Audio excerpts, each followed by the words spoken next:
आजच्या सत्रामध्ये भगवान श्रीकृष्ण कथामृत आपल्या अमृत वाणीतून आम्हाला ऐकायला पुंडलीक वरदा हरि विठ्ठल श्री ज्ञानदेव तुकाराम गोपाल कृष्ण भगवान की जय।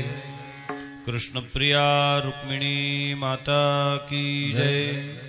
मौली ज्ञानेश्वर महाराज की जय। जगद्गुरु तुकाराम महाराज की जय। समर्थ सद्गुरु श्री गजानन महाराज की जय। परम पूज्य कर्मयोगी संत श्री शुकदास महाराज की जय।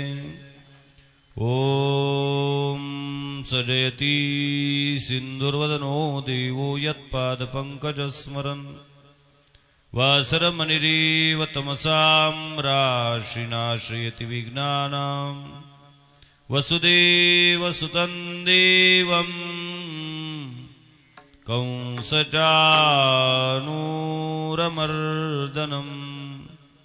देवकी परमानन्दं कृष्णं वन्दे जगद्गुरुम्।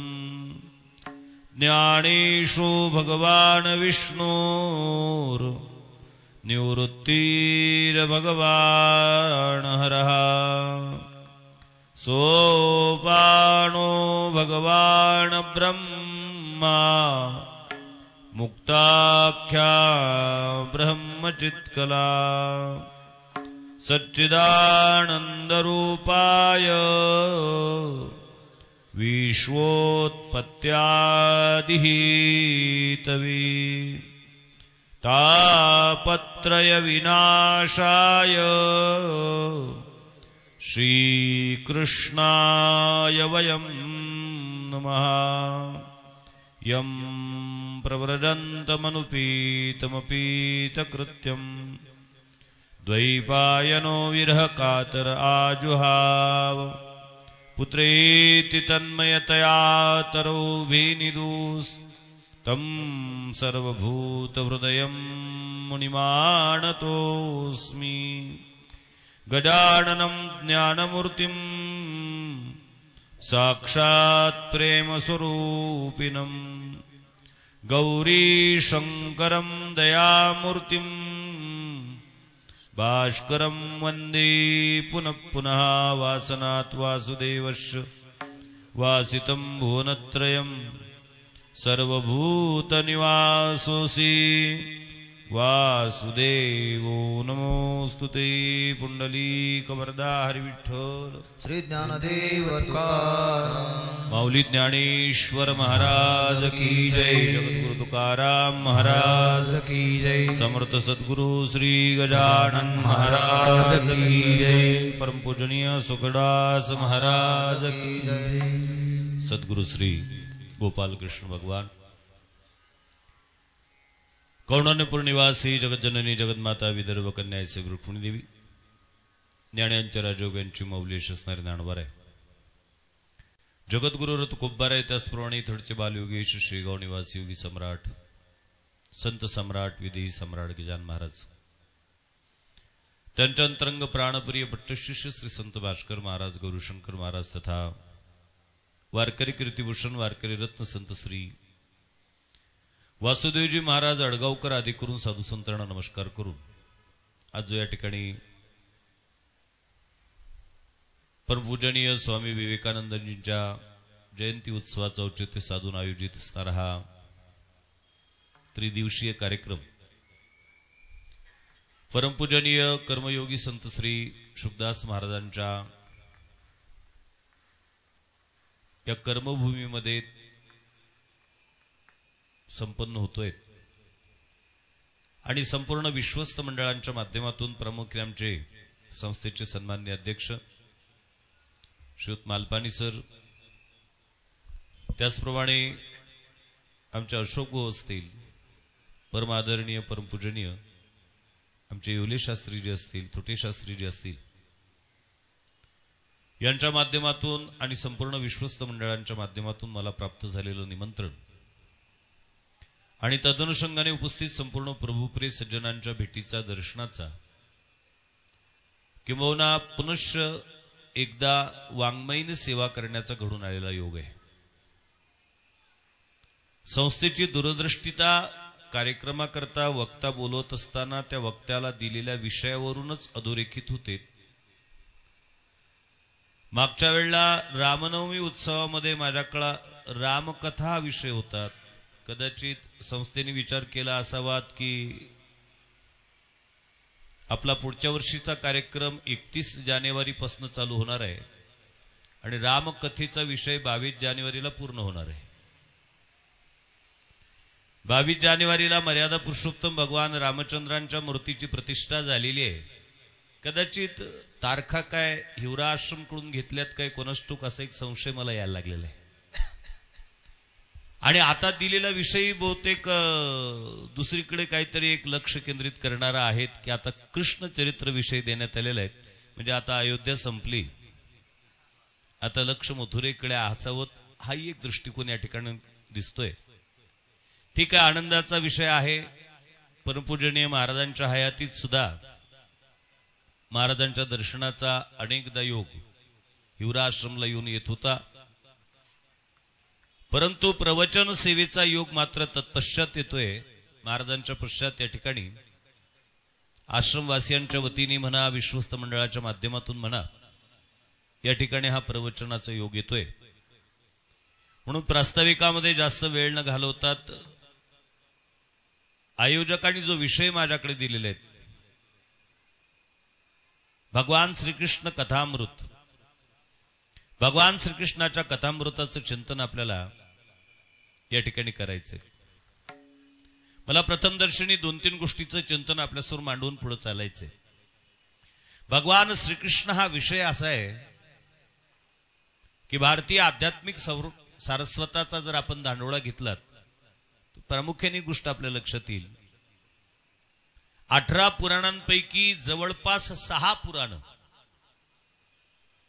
कारण 18 पुराण आहेत त्याचं 3 भागामध्ये विभाजन करण्यात आलेलं आहे. काही सत्वगुणी आहेत, काही रजोगुणी आहेत आणि काही तमोगुणी आहेत. भगवान विष्णू आणि विष्णूंच्या अवतारादिकांचं चिंतन करणारे जे पुराण आहेत त्यांना सत्वगुणी पुराण म्हटलं गेलं. ब्रह्मदेव आणि ब्रह्मदेवाच्या चरित्राचा विचार ज्या पुराणांमध्ये येतो त्याला रजोगुणी पुराण म्हटल्या जातात. आणि भगवान शिवजींचं वर्णन करणारे, अवतार लीलादिकांचं वर्णन करणारे जे पुराण आहेत त्यांना तमोगुणी पुराण अशा पद्धतीचं म्हटल्या जातं. त्यापैकी 6 सत्वगुणी पुराणांमध्ये भगवान श्रीकृष्ण परमात्म्यांचं वर्णन, पर्यायी विष्णू अवताराचं वर्णन. गोपाल चंपू आहे, श्रीकृष्ण चंपू आहे, नारायणम आदी करून पुराण आहे. त्याचप्रमाणे गर्गसंहितेसारखे ग्रंथ आहेत, हरिवंश पुराणादी ग्रंथ आहेत. याच्यामध्ये भगवान श्रीकृष्ण परमात्म्यांच्या लीलांचं वर्णन केलेले आहेत. आणि मला सार्थ स्वाभिमानपूर्वक सांगावंसं वाटतं, संस्कृत वाङ्मयापेक्षाही अधिक प्रमाणामध्ये महाराष्ट्रीयन संतांनी भगवान श्रीकृष्ण परमात्म्याचं यथार्थत्वाने वर्णन केलेले आहे.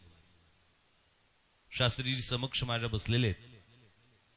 कदाचित अतिशोक्ती होईल, लहान तोंडी मोठा घास होईल, कारण मी उत्तर हिंदुस्थानामध्ये शिक्षण घेण्याकरता गेलो नाही, संस्कृत प्रचुर ग्रंथाचं चिंतनही केलं नाही, परंतु बोलण्याचं धाडस करतोय. त्याचं एकमेव कारण आहे माझी वारकरी संताप्रतीची निष्ठा. मला बोलण्यापासून कोणी अडवू शकत नाही अशा पद्धतीची ती आहे. उत्तर हिंदुस्थानामध्ये भगवान श्रीकृष्ण परमात्म्यांचं जे वर्णन करणारे ग्रंथ असतील त्या समग्र ग्रंथांचं चिंतन एकीकडे, आणि महाराष्ट्रातील संतांनी भगवान श्रीकृष्ण परमात्म्यांचं जे वर्णन केलेलं आहे ते जर आपण एकीकडे काढलत ना आणि एखादा तराजू जर मांडलात ना, मला छातीठोकपणे सांगावंसं वाटेल, वारकरी संतांनी केलेलं वर्णन ज्या तराजूमध्ये टाकल्या जाईल तो तराजू जड, ते पारड जड ठरल्याशिवाय राहणार नाही. आणि त्याही पुढे एक उदाहरण दाखल सांगतो आणि पुढे चालतो. माझ्या बोलण्याचा कल लवकर लक्षात येईल. उत्तर हिंदुस्थानातील विद्वानांनी भगवान श्रीकृष्ण परमात्म्यांचं वर्णन करत असताना यशोदा महाराणींचं वर्णन अनेक ठिकाणी केलेले आहे.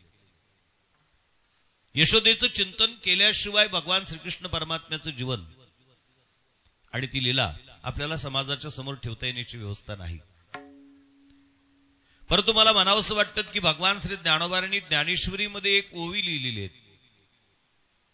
ती ओवी जवळपास सगळ्यांच्या पाठ आहेत आणि अत्यंत महत्वाचे आहेत. जो देवकिया उदरी वाहिला, यशोदे सायाशी पाडिला, शिखी उपेगा गेला पांडवांशी. ज्ञानोबारे म्हणतात, जो देवकीने स्वतःच्या उदरामध्ये वागवला आणि यशोदेने सायास करून पाडला. 11 वर्ष 56 दिवस भगवान परमात्मा गोकुळात राहिले. यशोदे 3 अक्षर आणि सायासे 3 अक्षर, पाळीला 3 अक्षर. मला असं वाटतं त्या 9 अक्षरापैकी सायाशे हे 3 अक्षर घ्यावेत आणि एखादा तराजू बांधावा. उत्तर हिंदुस्थानातील विद्वानांनी यशोदा महाराणींचं जे वर्णन केलं असेल ते सगळं एका पारड्यामध्ये टाकावं आणि ज्ञानोबरायांनी यशोदे करता वापरलेला सायाशे नावाचा शब्द 3 अक्षराचा टाकावा. मी छाती ठोकपणे सांगतोय, सायाशे हे 3 अक्षर ज्या पारड्यात टाकलेले असतील ते पारडं जड राहिल्याशिवाय राहणार नाही, कारण ही ताकद भगवान श्री ज्ञानोबरायांच्या शब्दात आहे. ते शब्द नाहीयेत, त्याच्या मागे खूप मोठ्या भावना आहेत. आणि म्हणून भगवान श्रीकृष्ण परमात्म्यांचं कथामृत आपल्याला या ठिकाणी पाहायचंय. आणि भगवान श्रीकृष्ण परमात्म्याचं कथामृत पाहत असताना त्या मानाने वेळ आपल्याकडे फार थोडा आहे. पण त्या थोड्या वेळेचं सार्थक आपण करण्याचा प्रयत्न करू. एरवी त्या देवाचं चरित्र आहे, यतो वाचो निवर्तन्ते अप्राप्य मनसासह. ते शब्दातीत आहे, ते वाचातीत आहेत. आतापर्यंत भगवान श्रीकृष्ण परमात्म्याची कथा सांगणारे संपलेत, कथा संपायची आहे. परंतु ती कथा का ऐकावीत, का सांगावीत याचं चिंतन आपण करून त्या कथेकडे आपलं लक्ष केंद्रित केलं पाहिजे. काही चरित्र असे आहेत अवताराधिकाचेच आहेत, ते वाचनीय आहेत. काही चरित्र असे आहेत की जे आचरणीय आहेत आणि काही चरित्र असे आहेत की जे उच्चारणीय आहेत. भगवान परशुरामजी भगवान विष्णूंचेच अवतार आहेत, परंतु भगवान परशुरामजींचं जे चरित्र आहे हे चरित्र वाचनीय आहे. मर्यादा पुरुषोत्तम भगवान रामचंद्रांचं चरित्र समग्रत्वाने अथपासून इतिपर्यंत आचरणीय आहे. पण भगवान श्रीकृष्ण परमात्मा मात्र याला अपवाद आहेत. भगवान श्रीकृष्णांचं जे चरित्र आहे ते चरित्र उच्चारणीय आहेत. वारकरी संतांनी फार सुंदर वर्णन केलं. चरित्र ते उच्चारावे, चरित्र ते उच्चारावे, चरित्र ते उच्चारावे, चरित्र ते उच्चारावे. केले देवे गोकुळी, केले देवे गोकुळी, तारू भव सागरीचे, तारू भव सागरीचे, तारू भव सागरीचे, तारू भव सागरीचे. केले देवे गोकुळी, केले देवे गोकुळी, तारू भव सागरीचे, तारू भव सागरीचे, तारू भव सागरीचे, तारू भव सागरीचे. चरित्र ते उच्चारावे, केले देवे गोकुळी, केले देवे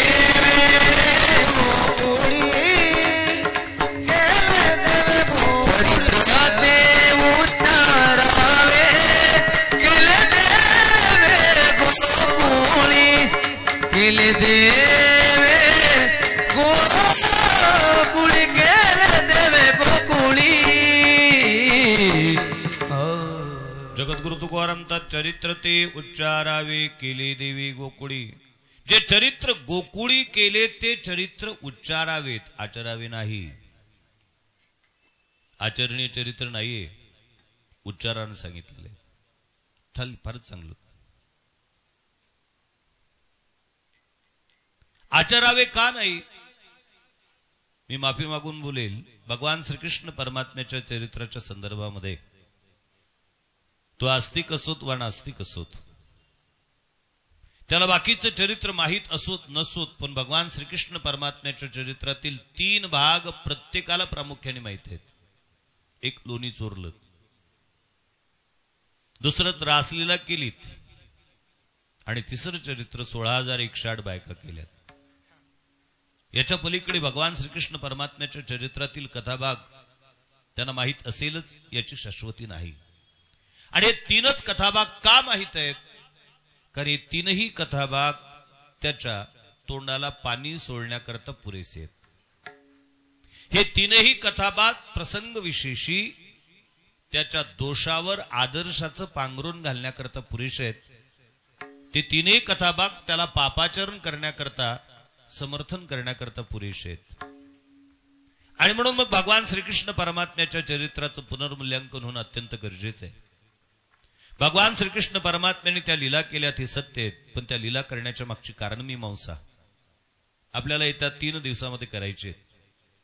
आणि म्हणून समग्रत्वाने अथपासून इतिपर्यंत जरी चरित्र आपल्याच्याने सांगितलं गेलं नाही, तरी ते चरित्र का केलं, ते लीला भगवंतांनी का केल्यात याचा विचार मात्र आपल्याला केला पाहिजे. भगवान श्रीकृष्ण परमात्म्याच्या अवताराचं प्रयोजनच मुळात फार महत्वपूर्ण आहे. भगवान श्रीकृष्ण परमात्मा स्वतःच्या अवताराचं प्रयोजन गीतेच्या 4थ्या अध्यायामध्ये अर्जुनाच्या निमित्ताने जगाला सांगतात. यदा यदा हि धर्मस्य ग्लानिर्भवति भारत अभ्युत्थानमधर्मस्य तदात्मानं सृजाम्यहं परित्राणाय साधूनां विनाशाय च दुष्कृतां धर्म संस्थापनार्थाय संभवामि युगे युगे. हे सगळ्या जगाला माहिती आहे. यदा यदा ही धर्मस्य, जेव्हा जेव्हा धर्माला ग्लानी येते, भगवान म्हणतात मी तेव्हा तेव्हा 3 गोष्टी करता या अवनी तलावर अवतरित होतो. त्या 3 गोष्टी करतात. कोणत्यात?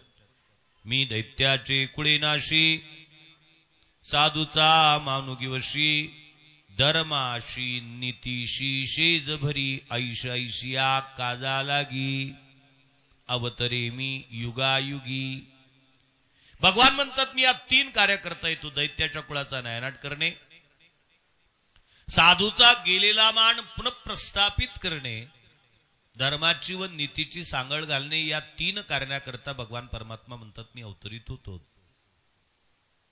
परंतु तुम्हाला सांगितलं पाहिजे ही 3 कार्य सत्यच आहेत, प्रश्नच नाही. भगवंतांनी स्वतःच्या मुखातून सांगितले.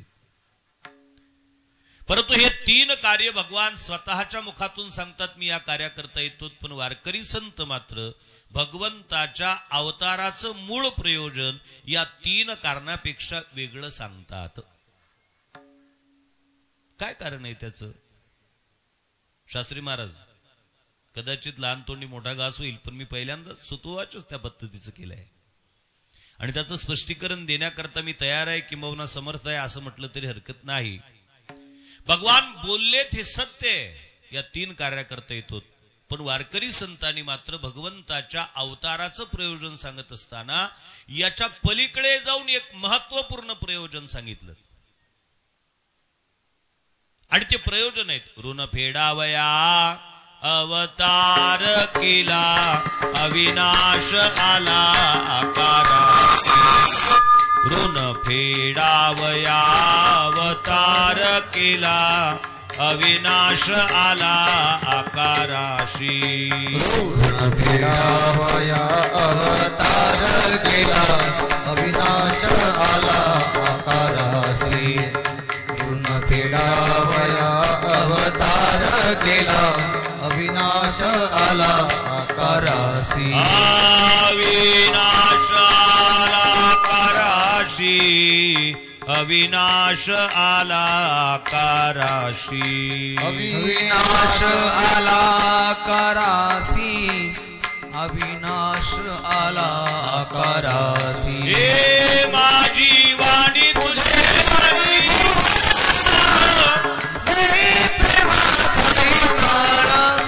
माझी वाणी तुझे गुण ऐसे देई प्रेम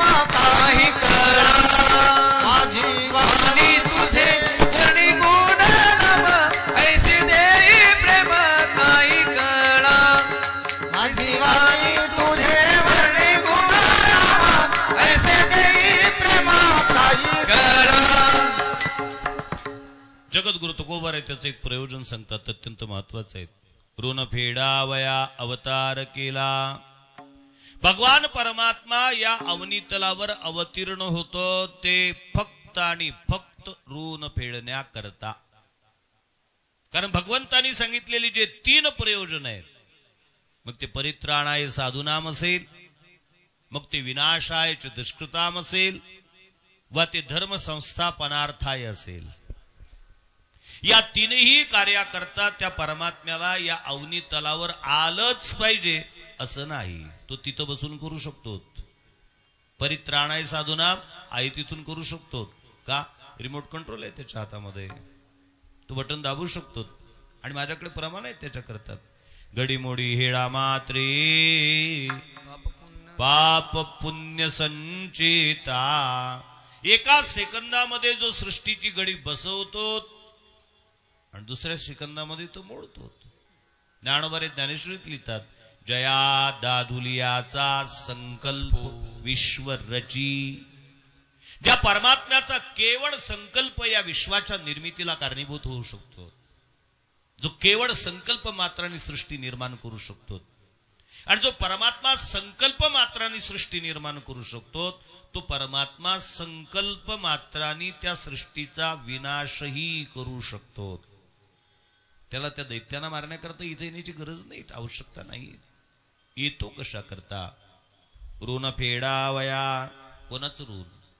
तुका म्हणे जीव भाव देवा पायी आणि ठेवून या काही न मागती. जे जीव भाव देवाच्या चरणी समर्पित करून त्या देवाला काहीच मागत नाहीत, अशा पद्धतीचे जे भक्त आहेत त्या भक्तांचं ऋण फेडण्याकरता तो परमात्मा या अवनी तलावर अवतीर्ण होत असतो. समजण्याकरता प्रास्ताविकातच हा भाग घेतोय मी. समजण्याकरता दृष्टांत सांगेल म्हणजे लक्षात येईल. कल्पना करा, एखादी म्हातारी आहेत आणि ती म्हातारी घरी, तिला दिसते थोडं कमी, मुलांनी साखर आणलेली आहे, चहापत्ती आणलेली आहे, आणि आईला सांगितलं, आई म्हटले माझ्याकरता एक कप चहा कर. तिने साखरेची ती पुडी सोडलीत आणि त्याच्यावर कुठल्या तरी एका महिलेचं चित्र दिसलं. आणि महिलेचं चित्र दिसल्यानंतर ती चष्मा, आता तिचा तो भिंगाचा चष्मा, त्याच्यातून ते पाहायला लागलीत. बरीच वेळपर्यंत असा फोटो इकडे तिकडे करून पाहत होती. पोराच्या लक्षात आलं म्हातारीने अजून चहा केलेला नाही, काय पाहते? म्हातारी का गाई काय पाहते? काय म्हणजे बाळ फोटो कोणाचा आहे रे हा? त्यांनी पाहिला तो फोटो, आणि फोटो पाहिल्यानंतर त्याच्या लक्षात आलं. म्हटलं आई तुला काय करायचं ते फोटोशी? नाही कोणाचा आहे? अगं म्हटले आपल्या देशाची राष्ट्रपती आहेत, महामहिम राष्ट्रपती द्रौपदीजी मुर्मू यांचा तो फोटो आहे. त्या म्हातारीला एवढा आनंद वाटला, म्हटले हा द्रौपदीचा फोटो आहे का? अरे कारीच बोलली ती. म्हटलं ओ तू ओळखतं का तिला? अगरे म्हटले काय सांगायचं, आम्ही लहानपणच्या मैत्रिणी होतो, एकाच वर्गात शिकत होतो, 4थी 5वी पर्यंत आम्ही सोबत शिकलो. तिचं नशीब वेगळं, माझं नशीब वेगळं. आई खरं बोलते तू? देवा शपथ. म्हटले हो, माझी मैत्रीण आहे. पोराच्या सुद्धा अशा पल्लवीत झाल्यात. आणि त्या पोराने विचार केला, चांगला योग आहे, देशाची राष्ट्रपती सर्वोच्च पदावर विराजमान झालेली व्यक्ती जर माझ्या आईची मैत्रीण असेल, त्या सुवर्ण संधीचा फायदा घेतला पाहिजे. त्यांनी पैसे उसनवार केलेत, दिल्लीला गेलात. राष्ट्रपतीच्या भेटीची काय तरतूद होते का, काही व्यवस्था होते का, जाणकाराकडून माहिती मिळवली. आणि योगायोगाने त्याच्या जीवनामध्ये राष्ट्रपतीच्या भेटीचा योग आला. आणि राष्ट्रपतीच्या भेटीकरता हे मायलेक गेलेले असताना राष्ट्रपती आणि हे समोरासमोर आलेले आहेत. आणि त्या म्हातारीने देशाच्या सर्वोच्च पदावर विराजमान झालेल्या त्या महिलेला विचारलं, का ग म्हटले ओळखलं का? आजूबाजूचे लोक पाहायला लागले. म्हणजे राष्ट्रपतीला अरे करे बोलते ही? राष्ट्रपतीने सांगितलं नाही. म्हटली परिचय दिला तर बरं होईल. अगं म्हटली मी सको तुझी लहानपणची मैत्रीण, आपण एकाच वर्गात शिकत होतो. आणि महिला मंडळींच्या बाबतीत बोलणे न लगेत, एकदा का बालपणची मैत्रीण मिळालीत, एकदा का जुन्या ओळखी मिळाल्यात, ओळखीवाले मिळालेत, की ते पद, ती प्रतिष्ठा, तो अधिकार, ती योग्यता, ती पात्रता, त्या औपचारिकता, त्या सगळ्या बाजूला सारल्या जातात. त्या इतक्या आनंदाने गप्पा करायला लागल्यात, त्या बालपणच्या सगळ्या गोष्टी, त्या सगळ्या चर्चा निघाल्यात, त्या सगळ्या आठवणी निघाल्यात. आणि आठवणी निघाल्यानंतर शेवटी ही जी म्हातारी होती खेड्यातून आलेली, तिच्या डोळ्यात अश्रू होते. देशाच्या राष्ट्रपतीने विचारलं, का ग म्हटली, का रडते तू? का ग म्हटले, आपण सोबत शिकत होतो, काय तुझं नशीब, तू देशाच्या सर्वोच्च पदावर गेलीत आणि मी मात्र इंदिरानगरच्या झोपडपट्टीत राहते, गवताची झोपडी आहे माझी. त्यावेळेला राष्ट्रपतींनी त्या महिलेला सांगितलं, चिंता करू नको, मी देशाच्या सर्वोच्च पदावर आहे, बोल तुझी काय इच्छा आहे, तुझ्या काय अडचणी असतील संकोचपणे सांग. आज माझ्याकडे तिन्ही सेनाचं नेतृत्व आहे, माझ्या हातातही ती सत्ता सगळीची सगळी, सांग तुझी इच्छा काय आहे. त्यावेळी खेड्यातून आलेली इंदिरानगरच्या झोपडपट्टीत राहणारी म्हातारी त्यांचे काय नाही ग, मी जिथे राहतेत ना, माझा शेजारी इतका खट्याळ आहे, इतका नालायक आहे, तो माझ्या कुळाला लागत त्याची बाथरूम आहे आणि त्या बाथरूमचं पाणी त्यांनी कुळाच्या जवळून काढून दिलेलं आहे, त्याच्यामुळे माझ्या कुळाच्या तुराट्या सडतात, तिथपर्यंत चाल आणि त्याची ती नाली थोडी बाजूला काढून देत. माझा दृष्टांत लक्षात आला असेल असं गृहीत धरतो. मला प्रश्न विचारायचा आहे, देशाचा राष्ट्रपती जी की व्यक्ती आहे ती तिची मैत्रीण आहे आणि ही तिच्याकडे गाराणं करते की त्या कुळाला लागून त्याची पाण्याची नाली आहेत आणि त्याच्यामुळे माझ्या तुराट्या सरतात, तिथपर्यंत चाल आणि ती व्यवस्थित करून देत. मला प्रश्न विचारायचा आहे, त्याच्याकरता राष्ट्रपती हिवऱ्यात येईल? हिवऱ्यात येईल का? त्याच्यापेक्षा मला पुढचा प्रश्न विचारायचा आहे, येण्याची गरज आहे का? गरज आहे नाही. त्यांची दोघींची चर्चा चाललेली असताना राष्ट्रपतीची पिये तिथे उभे असतील, राष्ट्रपतीची नुसती नजर त्याच्याकडे गेली की लगेच टिपतील. कुठली? महाराष्ट्रात,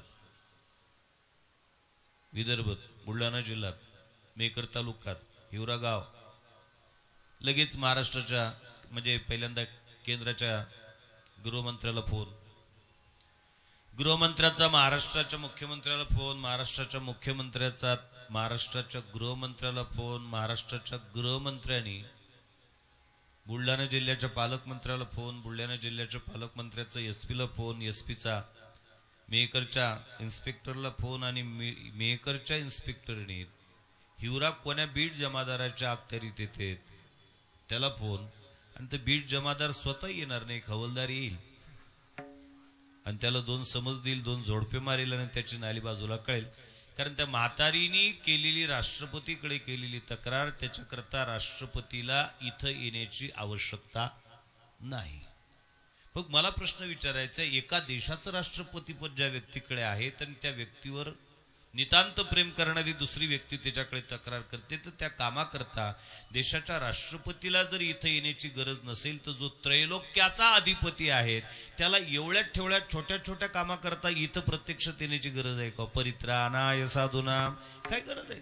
विनाशाय च दुष्टताम, काय आवश्यकता आहे त्याला इथे येण्याची? मग तो येतो का?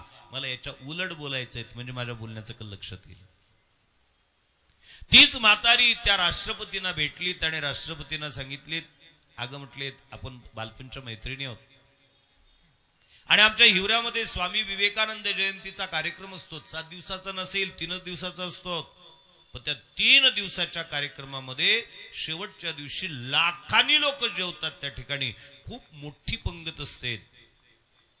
मी त्या संस्थेची विश्वस्त नाहीये, अध्यक्ष नाहीये त्या संस्थेची, आजीवन क्रियाशील सभासदही नाहीये, पण मला स्वाभिमान आहे देशाचा राष्ट्रपती पदावर तू विराजमान झालेली आहे आणि म्हणून हिवरा ग्रामवशीयांच्या वतीने संस्थेच्या वतीने मी तुला विनंती करते की आमच्या येथील विवेकानंद जयंतीच्या कार्यक्रमाकरता तू यावं. शेवटच्या दिवशी प्रामुख्याने 2 फेब्रुवारीचा कार्यक्रम आहे, तू आली पाहिजे. असं म्हटल्यानंतर मला प्रश्न विचारायचा इथल्या सुज्ञ लोकांना, एखाद्या म्हातारीनी परंतु राष्ट्रपतीची जर मैत्रीण असेल तर तिने 2 फेब्रुवारीचं निमंत्रण जर राष्ट्रपतीला इथं येण्याचं दिलं तर राष्ट्रपती स्वीकारतील की नाही स्वीकारणार?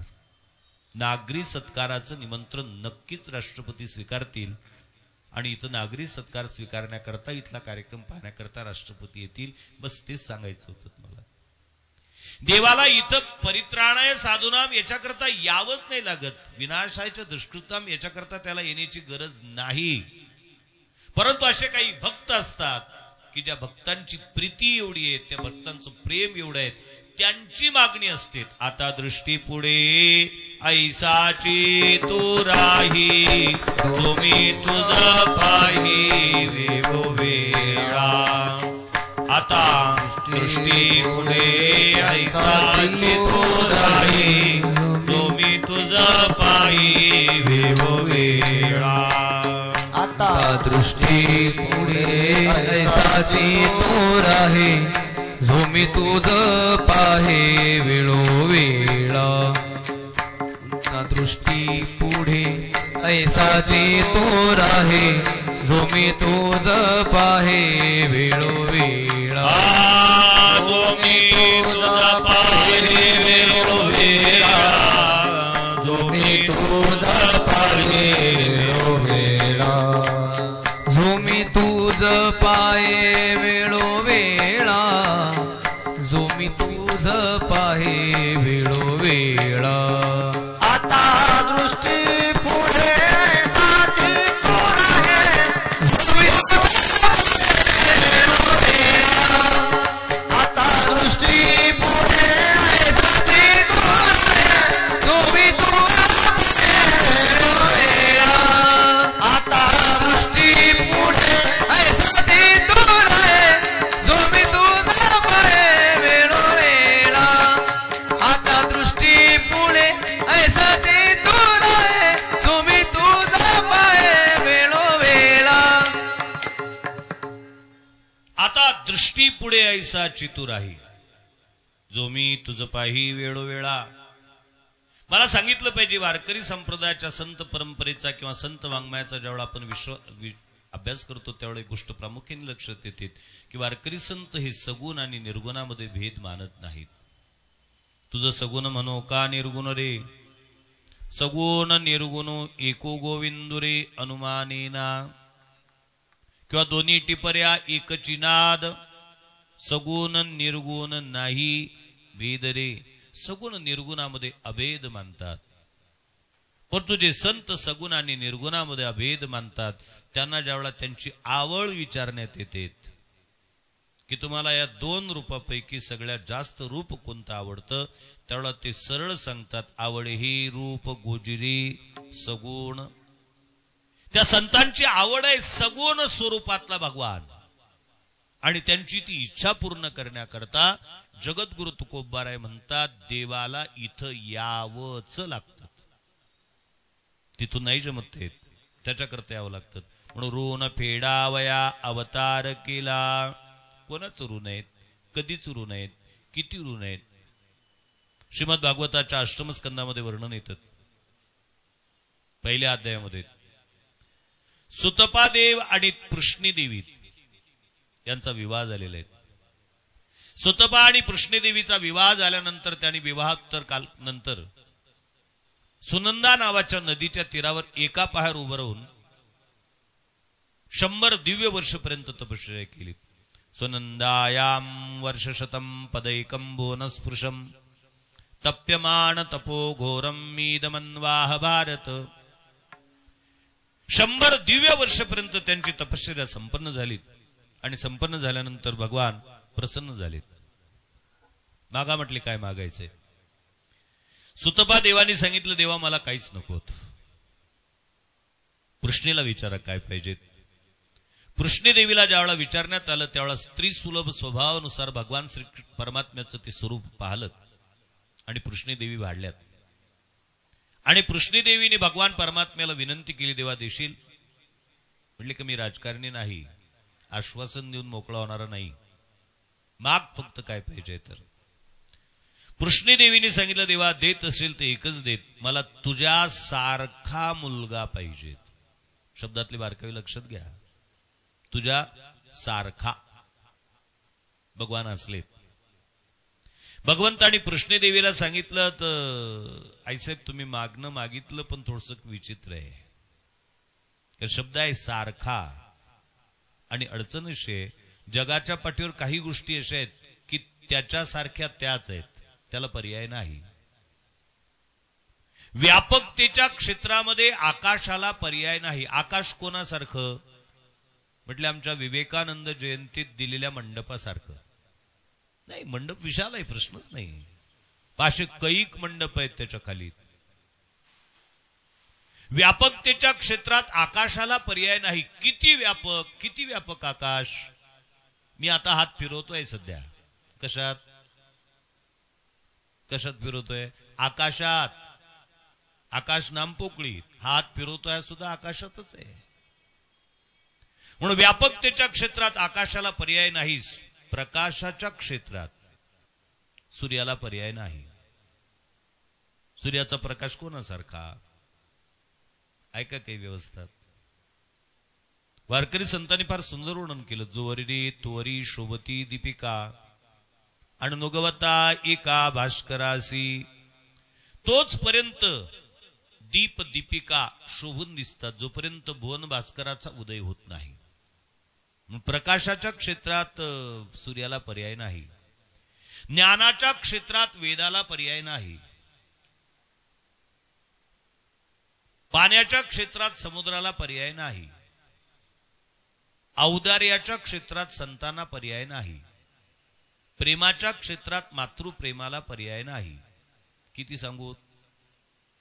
एकाच वाक्यात आता सांगतो.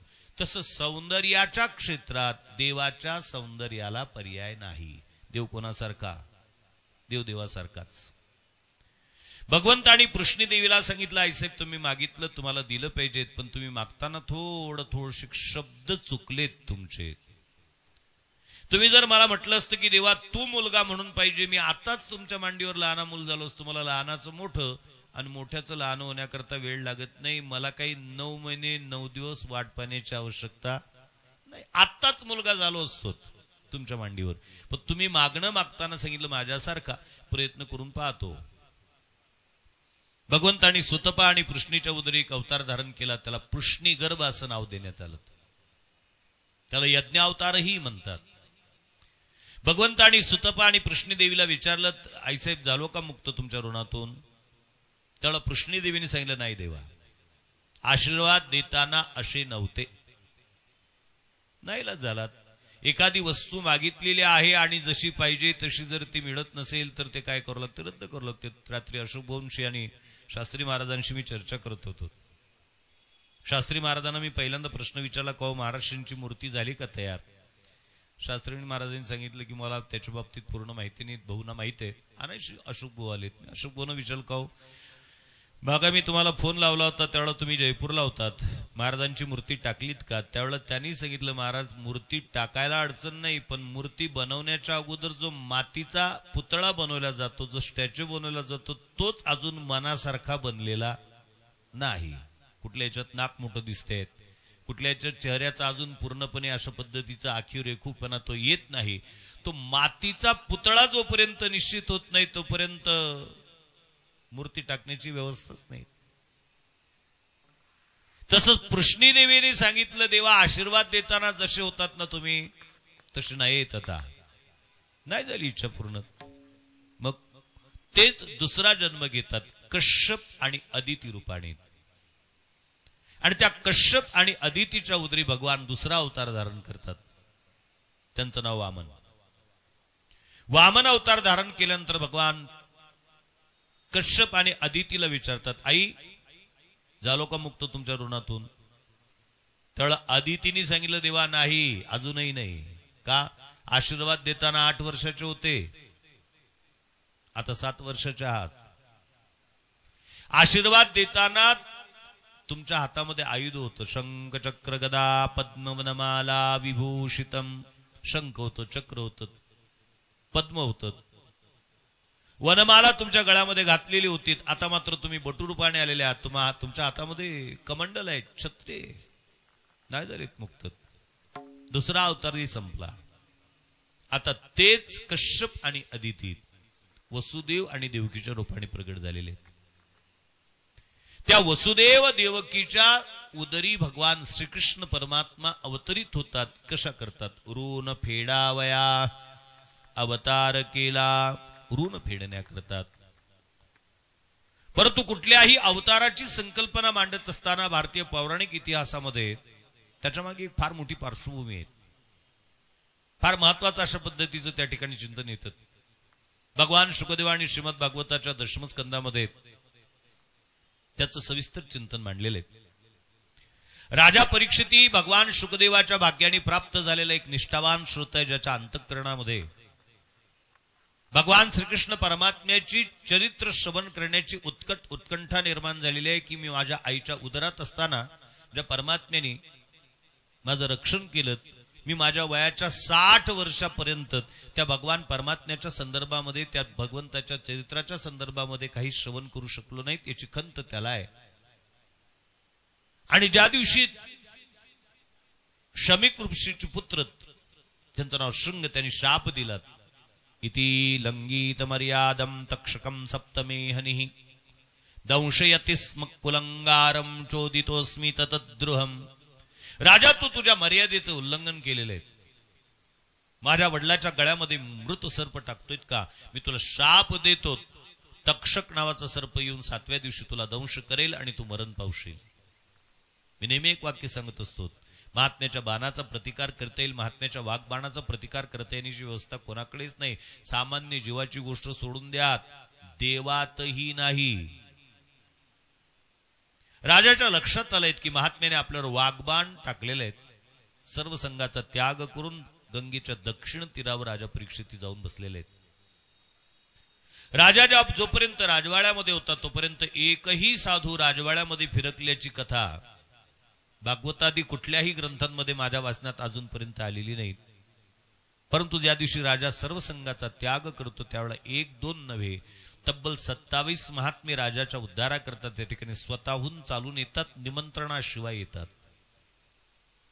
राजा परीक्षित त्या महात्म्यांच्या चरणावर नतमस्तक होतो आणि राजा परीक्षित त्या महात्म्यांना सांगतोय, महाराज, मी तुमच्या चरणावर नतमस्तक झालेलो आहोत. मी सर्व संघाचा त्याग करून इथपर्यंत आलेलो आहोत. आणि कशा करता आलो सांगू का तुम्हाला? मला मृत्यूची भीती नाही, मला मोक्षाची इच्छा नाही. 2 वाक्य महत्वाचे आहेत राजाचे. मी माफी मागून एक शब्द प्रयोग करेल. बऱ्याच ठिकाणी परमार्थ वाढलेला दिसतो, परंतु त्या परमार्थ वाढीची कारण मीमांसा ज्यावेळेला आपण करतो त्यावेळेला प्रामुख्याने एक गोष्ट लक्षात येते, वाढलेल्या परमार्थाच्या मागे 2 गोष्टी कारणीभूत असतात. एक तर परमार्थ हा भोगाच्या निमित्ताने वाढलेला असतो, नाहीतर परमार्थ भयाच्या निमित्ताने वाढलेला असतो. भोगाच्या आणि भयाच्या निमित्ताने वाढलेला परमार्थ हा चिरकालपर्यंत टिकणारा परमार्थ नसतो, तो तात्कालिक स्वरूपाचा असतो, तो प्रासंगिक स्वरूपाचा असतो. कारण भय निवृत्तीनंतर आणि भोग प्राप्तीनंतर तो परमार्थ संपुष्टात येत असतो. नसेल माझ्या बोलण्याचा लक्षात आला तर मी व्यवहार सांगतो म्हणजे लक्षात येईल. भय आणि भोग म्हणजे काय? जुना काळ आणि ज्यावेळेला टीव्ही नव्हते, मोबाईल नव्हते, शहराच्या ठिकाणी एखादी टॉकीज असायची, त्या टॉकीज मध्ये लोक मनोरंजन म्हणून चित्रपट पाहण्याकरता जायचे. परंतु टॉकीज मध्ये चित्रपट पाहण्याकरता जाणारा कुठलाही ग्रस्त मित्राला म्हणत नव्हता, का चालता का सोबत पिक्चर पाहायला जाऊ म्हणून. का? त्याला माहित आहे चालता का सोबत म्हटलं की त्याचं तिकीट काढावं लागेल, कोण खर्च करेल.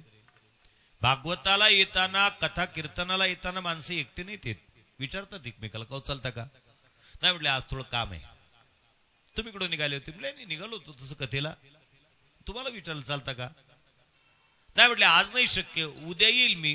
तुम्ही जा ना आज. म्हटले नाही मग मी उद्याच. आपणच कशाला जायचं आज? म्हणजे कथेला जाताना येताना तो एकटा येत नाही, सोबती पाहिजे त्याला. पण चित्रपट पाहण्याकरता जायचा तो एकटा जायचा. शहराच्या ठिकाणी चित्रपटगृह असायचं.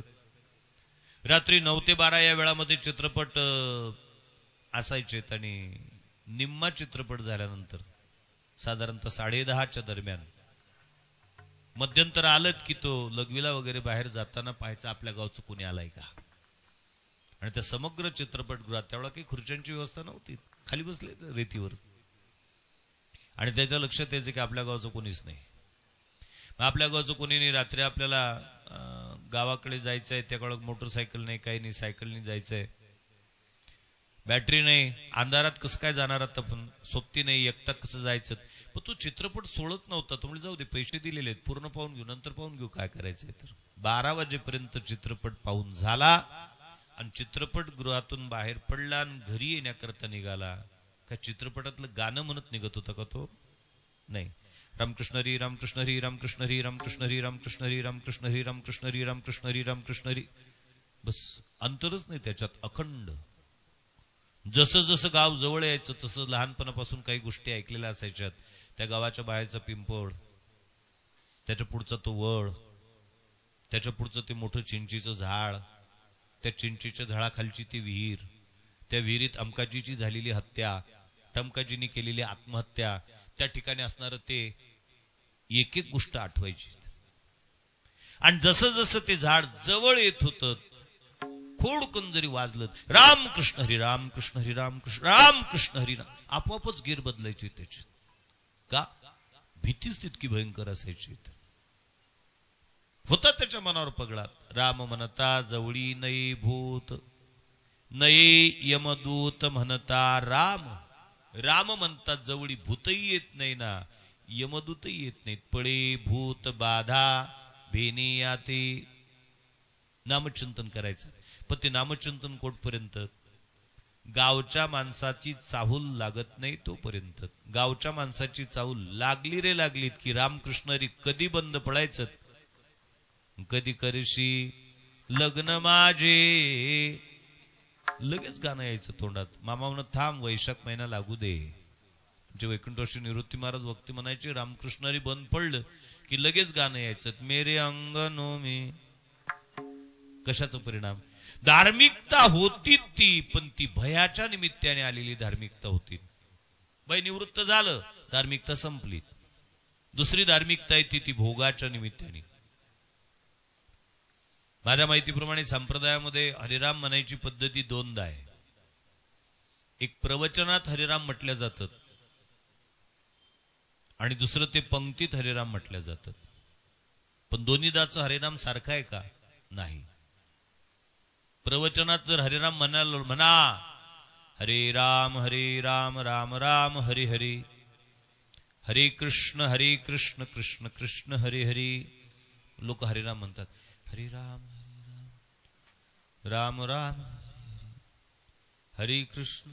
जसं याच्या तोंडात चमच्यानी पाणी टाकावं लागतं. आता मरते काही मिनिटात, शेवटचे श्वास आहेत. प्रवचनातलं हरे राम आणि पंक्तीतलं हरे राम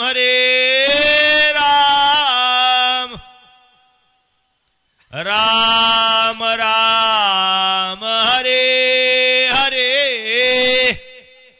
जिलेबीचा वाढ दिसू द्या फक्त, मग पा किती स्वर लांबतो तर देख. पण कोटपर्यंत? वाढ पूर्ण होईपर्यंत.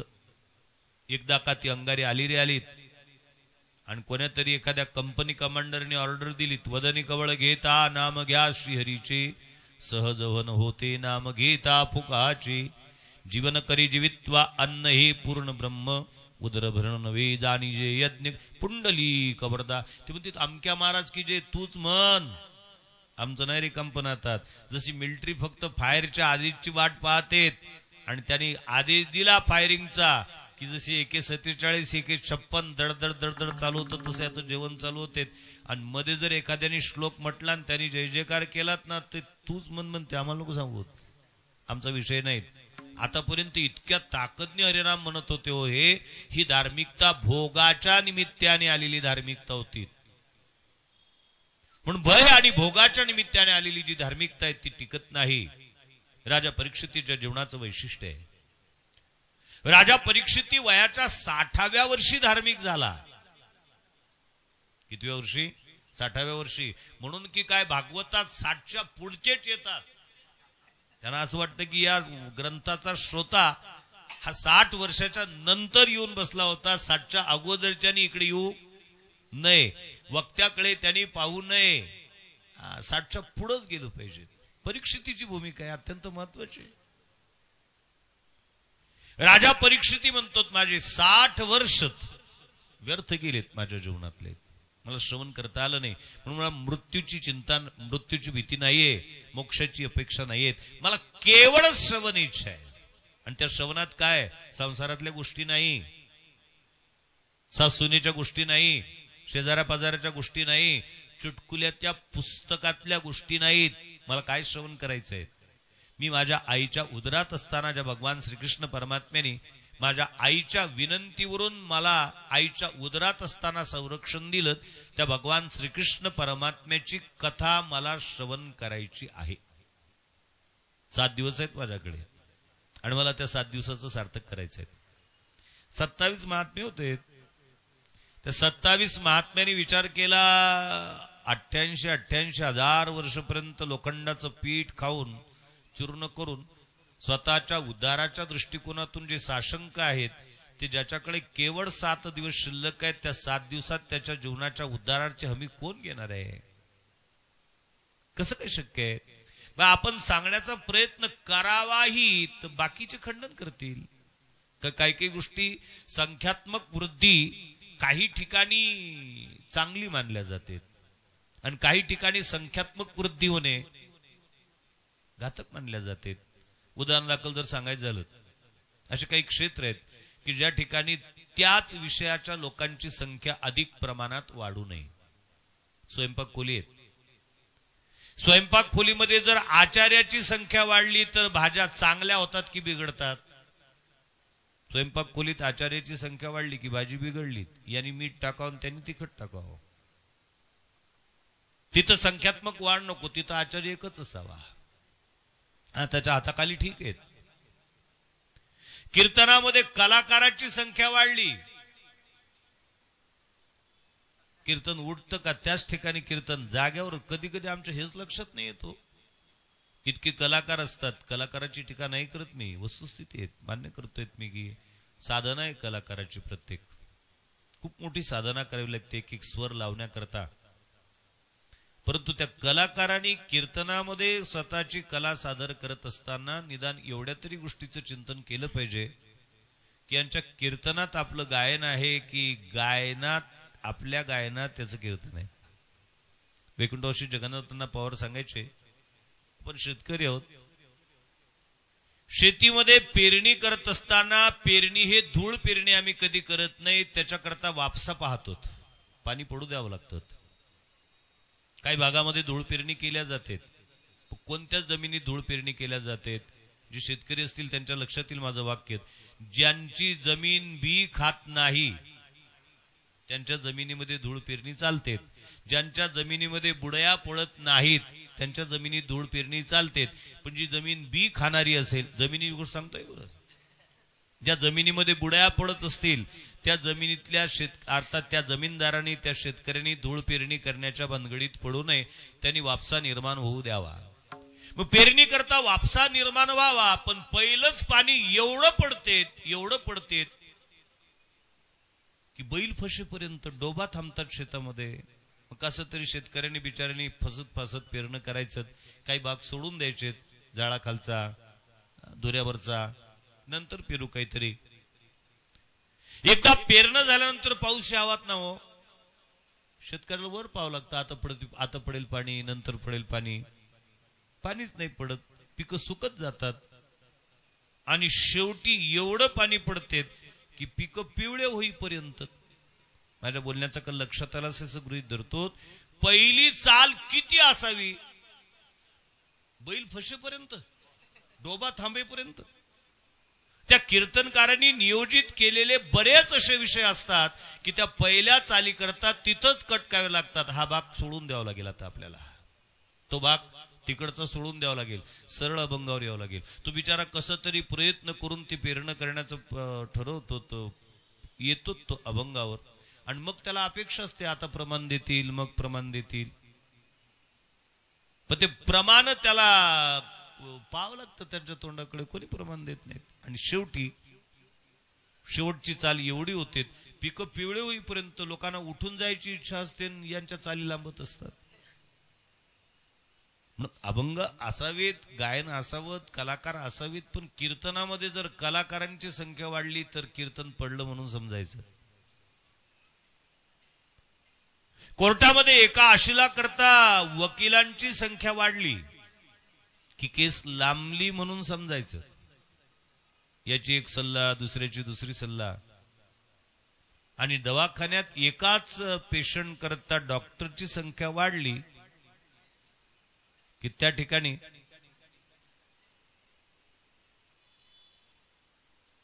काय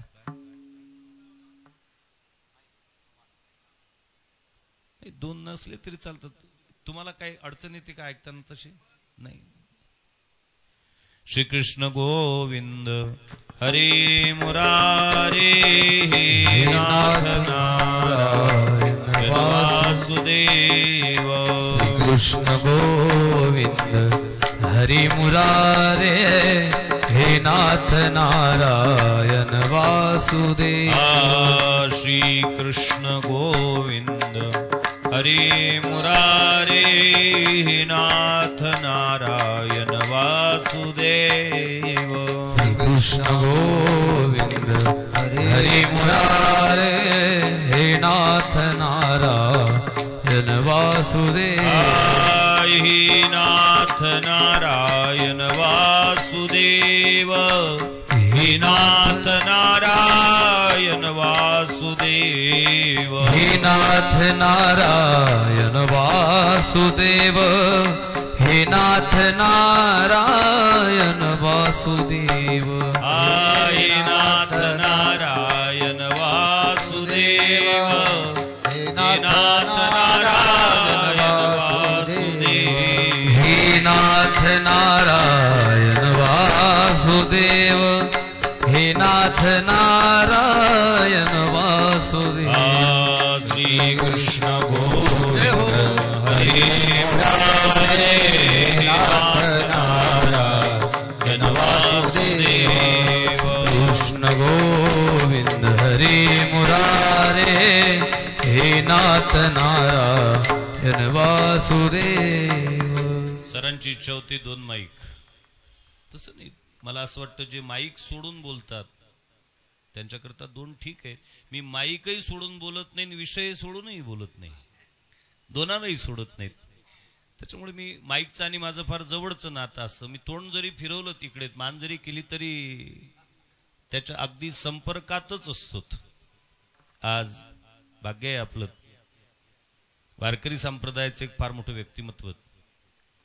संपूर्ण वारकरी संप्रदायाची धुरा गेल्या अनेक वर्षापासून वैकुंठवासी परमपूजनीय रामदास बाबा मनसुखांपासून ज्यांच्या खांद्यावर आहेत आणि जी समर्थपणे सांभाळत आहेत असे आमचे ज्येष्ठ मार्गदर्शक श्री हरिभक्तीपरायण परमसन्मान्य प्रकाशजी महाराज जवंजाळ अर्थात विठ्ठल रुक्मिणी संस्थेचे जे विश्वस्तही आहेत आणि वारकरी महामंडळाचे सन्मान्य अध्यक्ष आहेत. आम्हाला याचा सार्थ स्वाभिमान आहे की समग्र वारकरी संप्रदायाचं नेतृत्व वारकरी संप्रदायाच्या अर्थात महाराष्ट्रातल्याच नव्हे, महाराष्ट्राच्या बाहेर जेवढा संप्रदाय आहेत विस्तारित झालेला, त्याचं नेतृत्व विदर्भातलं कुठलं तरी एक व्यक्तिमत्व करतायत. आणि त्याहीपेक्षा स्वाभिमानाची गोष्ट आहे, महाराजांना कदाचित आठवते की नाही मला माहित नाही, त्यांच्या अध्यक्षपदावर नियुक्ती झाल्यानंतर रामदास बाबांनी ज्यावेळेला नियुक्ती केली त्यावेळेला त्यांचा पहिला सत्कार पंढरी क्षेत्रामध्ये अहिल्यादेवी होळकर वाड्यामध्ये आमची भास्कर महाराजांची पालखी त्या ठिकाणी उतरत होती, त्या ठिकाणी आम्ही घेतलात. आम्ही तेवढं खूप लहान होतो, पालखी सोहळ्यासोबत चालवत होतो. मधुसूदन दादा पांडवांच्या माध्यमातून दादांचे मित्र या नात्याने प्रकाश महाराजांचा त्यावेळा आम्हाला परिचय झालेला होता. त्याच्यानंतर अनेक घटनांमध्ये अनेक कार्यांमध्ये वैकुंठवासी गुरुरे संत श्री वासुदेवजी महाराजांच्या कार्यामध्ये ज्या ज्या वेळेला आम्ही संलग्न असायचो त्यावेळेला महाराज सगळ्यात गोष्टीमध्ये पुढाकार घेऊन संप्रदायाचं नेतृत्व खंबीरपणे त्या ठिकाणी करत होते. आणि महाराज या ठिकाणी आज प्रवचना करता आलेत. आमच्याकरता अत्यंत गौरवाची गोष्ट आहेत म्हणून महाराजांना नमस्कार करतो. आणि एक महत्वाचा विषय सांगत होतो, कीर्तनामध्ये कलाकारांची संख्या वाढली की कीर्तन पडत असते, स्वयंपाक खोलीमध्ये आचार्याची संख्या वाढली की भाजी बिघडत असते, कोर्टामध्ये एका आशिला करता वकिलांची संख्या वाढली की केस लांबत असते, हॉस्पिटलमध्ये एका रोग्याकरता डॉक्टरची संख्या वाढली की केस लवकर आटपत असते, एखाद्या सभेमध्ये बोलणाऱ्याची संख्या जास्त वाढली की सभा उधळल्या जात असते, एका ठिकाणी विद्वान जास्त आले की गोंधळ जास्त होत असतो. एक नाही 27 महात्मे एकत्रित आलेले आहेत, कोणीच उत्तर देण्याकरता तयार नाही. आणि शेवटी राजा परीक्षितीचा खऱ्या अर्थाने भाग्योदय होतो. आणि राजा परीक्षितीच्या निमंत्रणाशिवाय भगवान शुकदेव त्या ठिकाणी प्रत्यक्षात येतात. 16 वर्षाचं वय आहे. आणि मला आश्चर्य वाटतं, दोन्ही विद्वान महात्मे समोर बसलेले आहेत. मला काही प्रश्नही निर्माण होतात जे आतापर्यंत उत्तर आले नाहीत, कदाचित त्यांच्याकडून येतील. भारतीय पौराणिक इतिहासामध्ये 2 व्यक्तिमत्व मी असे वाचलेत. एक म्हणजे सनकादिक आणि दुसरे म्हणजे भगवान शुकदेव. या दोन्ही व्यक्तिमत्वाच्या वयाच्या संदर्भामध्ये सनकादिक कुठेही 5.25 वर्षाचे दाखवलेले नाहीत. ते 5च वर्षाचे आहेत, कुमार. त्यांच्याच पुढे शोभतात फक्त. आणि शुकाचार्य सुद्धा कुठं 16.25 किंवा 16.5 वर्षाचे दाखवले नाही. ते 16च वर्षाचे आहेत. 16 वर्षाचं तर्णाबाण शरीर आहे, अजान भाऊ आहेत आणि नग्न दिगंबर आहेत. दिग म्हणजे दिशा, अंबर म्हणजे वस्त्र.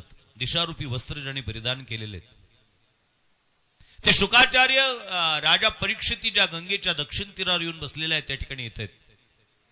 ज्यांना काही कळत नाही ते कोणी दगड मारते, कोणी शेण फेकून मारते. जे जाणकार होते ते फुलं फेकतायत. वंचना करीती जन दुष्ट नष्ट मुख्य श्रेष्ठ श्रेष्ठ वंदिताती. ज्ञानोबाराय म्हणतात वंचना करीती जन, कोणचे दृष्ट आणि नष्ट. म्हणजे चांगले जाणकार आहेत, तज्ञ आहेत, ते मुख्य श्रेष्ठ श्रेष्ठ वंदिताती. किंवा जगद्गुरु तुकोबाराय भगवान श्री ज्ञानोबारायांच्या बाबतीत बोलताना लिहितात, म्हणती ज्ञानदेव तुम्हा ऐशी. दोंडा महाराज देगलूरकरने याचे 2 अर्थ केलेत.